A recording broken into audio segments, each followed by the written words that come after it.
instability, of financial instability, if global investors doubt the willingness, high deficits continue out into the future, and therefore debt mounts. I thank my ranking member and now recognize the gentleman from your Keystone State, Mr. Smucker, for 5 minutes. Thank you, Mr. Chairman. Good morning, Director Swagel. Appreciate your leadership at CBO and the work of your team. Obviously, CBO is the organization that all members of Congress look to for an even-handed, fair view of where we stand and what things will look like in the future. And you've done, I think, a good job of fielding questions from different perspectives and providing that accurate look for members of Congress. This forecast is a 10-year forecast, which you're forecasting at the end of this 10 years will be at 116% debt to GDP, which would be a record high. You've also looked in other reports and at various times throughout the year at a longer-term forecast, up to 30 years. Can you explain to us what debt to GDP looks like in those forecasts at the end of a 30-year period? No, thank you. And in the 10-year outlook at the very back, we have a box that gives a preview of that 30-year report, but it's something that we're working on now and we'll have out in the spring. And the challenge that the high deficits continue out into the future, and therefore debt mounts and goes north of 150% of GDP by the end of that 30-year horizon. Over 150%. One of your reports, I think, had up to close to 180%. That's right. It's getting close to that. It's still about right. Almost getting close to double, which is something that every member of Congress ought to be concerned about. Correct? That's right. Can you tell us a little bit, like it's not sustainable, I think you've talked about that. What's a sort of a best case scenario? It's going to be rising interest rates that are going to impact the ability of the government to fund anything. And worst case scenario would be what? No, that's right. Based on what's happened in history. Right. So net interest payments, the rising net interest payments will crowd out other activities, other choices that you as policymakers have.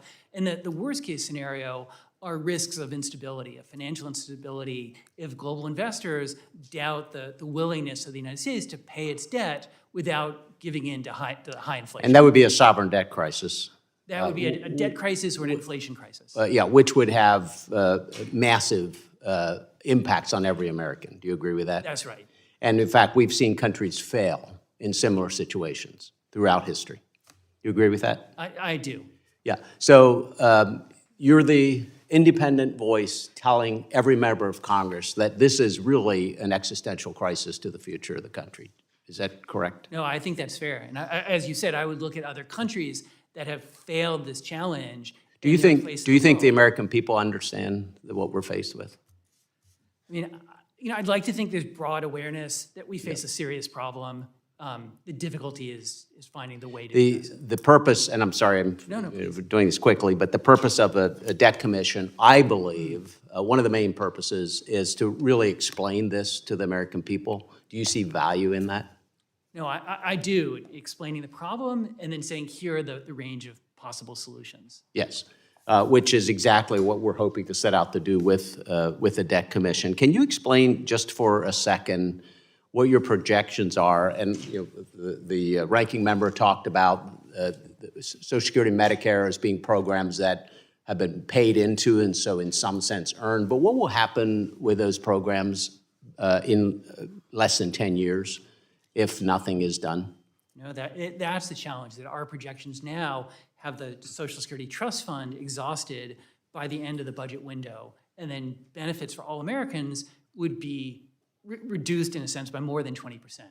So literally in 9 years, people can expect they will not receive their Social Security benefits if Congress does not take some action. That's right. Under current law, there would be not enough resources to pay the promised benefits of Social Security. Yeah, I think it's important for the American people to hear that from you, and I think it's really important that if we are successful in putting together this fiscal commission, that we really go out and explain to the American people that what we really have here is a math problem. Mm-hmm. It's potentially a political problem as well, but if nothing is done, every single American will be impacted in the short term, within 9 years, every single American who's accessing Social Security, and potentially dramatic income or impact to current Americans, certainly to future generations, if we don't change course. Do you think we still have time to act, or is this something that will be difficult to resolve?